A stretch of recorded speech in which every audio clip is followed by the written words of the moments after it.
Hello everyone, and welcome to my video on the A-Star agent I developed for Atari Defender. First, I would like to quickly acquaint you with the actors of the game, namely the player character and the enemies, a blue square that shoots, a saucer, and a variety of other enemies, including the player-hunting mutant. There are also three major components to the screen that are important to gameplay. The town is located at the bottom of the screen and is passable. The top of the screen is also passable, and I'll refer to that zone as teleport. The mini-map is at the top center of the screen, however the map is very noisy.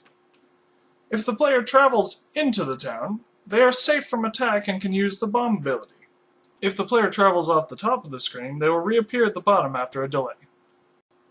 For the actual implementation of A-Star, I use save states generated by the arcade environment. The first player location is saved, and then moves are simulated and placed on the priority queue.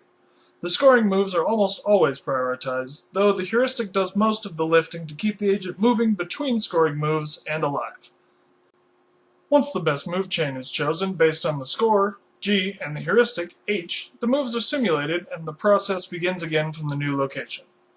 I decided to finalize implementing A-Star with the following parameters. I used the same 5 frames per action as was recommended by the ALE staff. I also started designing heuristics. As a control case, here is some footage of a completely random agent.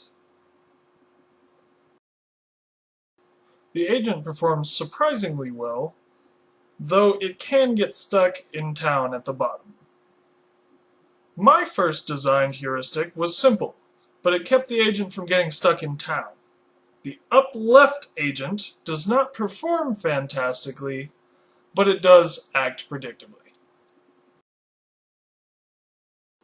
After a few simple heuristics, it became evident that the agent would need more information, so I turned to the RAM values of the emulator. After a fair bit of experimentation and monitoring, I found several useful values that improved my agent greatly, and some values that were more interesting than useful. Notably, the player X and Y, the enemy X and Y, the counter for death frames, and the on-screen enemy indicator were the most useful. In addition to the RAM information, a snapshot of the screen is also available for the agent. The data comes in an array of over 100,000 values. This becomes unsearchable quickly. To combat this, I only took the minimap. As mentioned earlier, however, the minimap flickers constantly and the most accurate near enemy may not be indicated. With these new tools, I created some more advanced heuristics, and one of the better performers was Strafebot. Strafebot is fairly simple. Avoid dying first, then move up and down, avoiding town and teleport. This usually keeps the agent alive for a while, usually. As a summary of my results, I compiled scores from the random agent, the up-left heuristic as basic, the strafe as intermediate, and finally the seeker agent as advanced.